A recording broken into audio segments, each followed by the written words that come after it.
Hi. Okay, so we're going to begin doing our role play section.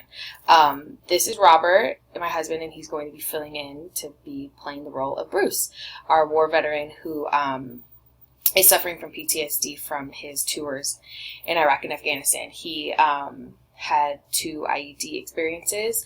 One, everyone in his Humvee survived, and then the second one, unfortunately, he was the only survivor. So we are going to go through a cognitive behavioral therapy session. And okay, so we'll start now. Hi, Bruce. Thank you for coming in today. So recently, I know you came to the Department of Veteran Affairs to try to get some assistance with some PTSD that you're suffering from. And your face is being so serious. And I'm here to help you, and I kind of wanted to hear a little bit from you what you think brought you to this point, and then together we can come up with some goals. We're going to go over some homework assignments, and generally cognitive behavioral therapy lasts about 12 sessions. And what we're going to be doing is we're going to be trying to manage your symptoms of PTSD. So we're going to work together to set goals and, see what we can do to help you get your life to be where you want it to be. So can you give me, some of the background as to why you have, just in your current life, why you have felt that you need to come to get some help? Well, I'll give you a little bit of backstory about myself. I grew up in a small town in New Bern, North Carolina with just my mom. No brothers, no sisters, and went through public schools. Wasn't the best student, so what I did was I knew I wanted to do something with my life, and I think the only way that I was going to be able to manage that financially, with the support would be the military. So I joined I joined the Marine Corps. Obviously, hearing everybody say the best of the best, so I had to join the Marine Corps. I spent about 8 years, and within those 8 years, I deployed to Iraq and Afghanistan many times. And going through boot camp, after boot camp, I found out that I was going to be a gunner on top of the Humvee. So, most people call them grunts, or people that actually, participate in the action, front line. So everybody has heard that the IEDs were a huge thing over there, and that was probably one of the scariest, being that I was in one of the Humvees. A couple of times I was on the lead Humvee, which they call them the sweepers, where they have sweepers in front, sweeping for IEDs. So the first time we were actually in Iraq, and as we were going, normal day, we knew a little bit of our mission was going to be a little hot.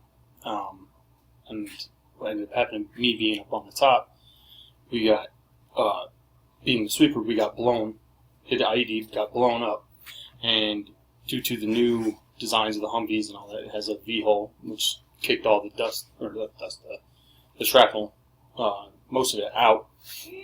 Well, we got blown pretty far. Most of us got, no life-threatening injuries, but we got shrapnel. I lost my hearing for a little bit and had massive amounts of shrapnel in my left leg, as well as a couple of my partners in my OIC and the other driver. He ended up getting a lot of shrapnel in their legs as well. And that was the first time. And a lot of people don't realize, but that plays a huge part in, I guess, my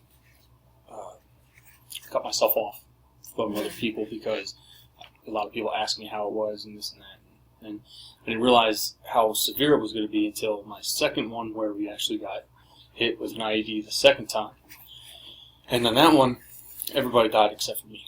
So my OIC, my gunny, and 2 corporals died, and that's the only reason why is because that they were inside the Humvee. I got, once again, massive shrapnel in my legs and loss of hearing, but they all died inside the Humvee. And me getting blown from the Humvee, I got airlifted to Germany and spent the rest of my time until I got sent back to the States. And I didn't know that any of them had passed away until when I was in the hospital. So a couple times I would look for them and they'd be like, they're not here. So I think that exposure caused me to need to seek help through the VA, because it was really hard for me to cope with, as I would call them, normal people that don't really understand what goes down over there. And a lot of times I got in trouble with the law a lot of times because I fight or I'd start yelling at people because people would ask or say something about how, or we're anti-war, and it just caused me to remember that my friends died so that they could say that stuff. I think that's why I seek help, to try to manage my anger, my sadness. So do you find yourself being aggressive towards others because you feel so angry? Is that kind of something that happens? Yes. Or? Everybody has a fuse, and I feel like mine is very, very short, and it's constantly lit. And I can try to blow it out all I want, but it's ready to blow all the time. So do you think that setting a goal of managing ways to process your anger and find, an alternative to being aggressive would be a reasonable goal that we could set together? Or what kind of ideas do you have for goals? Oh, I like that. Being able to, like you said, find different ways to cope with it, or not necessarily cope, but help me with it, along with the situation. I think that would definitely be good because it's hard. I need to find something that I can actually, ways to manage it, day in, day out. Mm-hmm. Yeah, because I can see that you're perspiring, and and so talking about it clearly is giving like a physiological response in you. So these are definitely goals that we would like to set up together. So we'll do that by some homework assignments. I'm so sorry. Some homework assignments, and through those assignments, we will find ways that we can manage these symptoms, because you deserve to be happy. And or do you feel that any of these symptoms are causing problems in your relationships? Do you find that that's part of the reason why you are... Max, stop. Please step out of the video. Max, stop. Sorry. That are, causing issues in your relationships, that with your girlfriend. Do you get angry with her? Do you get angry with your mom? Or is it just kind of strangers that you lash out at? It's all. I've pushed my family away a lot, and I thought that moving to Texas was going to be a good thing. I'm moving my girlfriend away from my mom because there are a lot of back issues, things that she feels that I owe her, and I put my life on the line. She didn't support me. Well, she supported me, but it was tough growing up with her. Mm-hmm. And I think me pushing her away instead of trying to talk about it and work through those things is my defense mechanism. Mm-hmm. And as for my girlfriend, meeting her, I find myself going out a lot more. I guess to just really clear my head, which obviously was causing me to drink some more, a lot more, which is in turn pushing her away, as well as me being upset with her on a lot of little things that really should not even really matter. Mm-hmm. I don't know. All in all, it's not good. Mm-hmm. Okay, so another goal that we can do is it won't be right away, but we can work on reaching out to your mom, and we can find strategies as how you can, get on track with her if that's something that you'd like to do. Would you like to get back on track with your mom? Yes. Okay. I think it'll help me with her.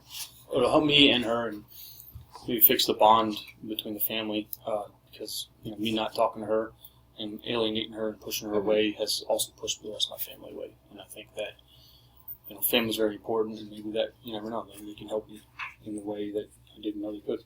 Okay. So when you're feeling that you start to become aggressive, is it kind of like a flashback? Do you kind of see what happens that when you back overseas? Do you flashback? Is that how it looks for you when you start to get angry? A lot of times it's really, it's caused by... reliving it? Yeah. I'll hear things. I know a lot of people say that that's like the stereotypical response, but it's true. Certain events happen, a lot of crowds or noises, and I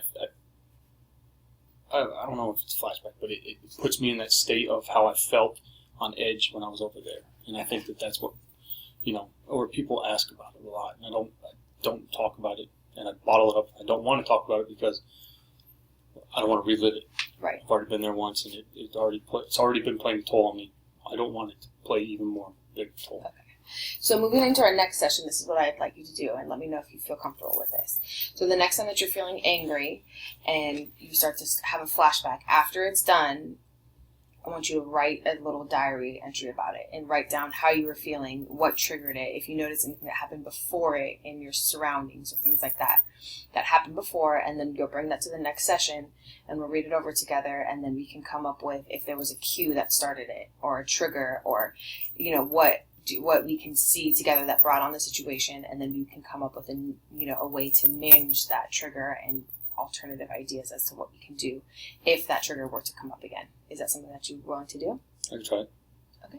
I think it'll help just to where maybe I can try to avoid those areas or things, that way it doesn't, hinder either the person or the area. Okay, perfect. Awesome.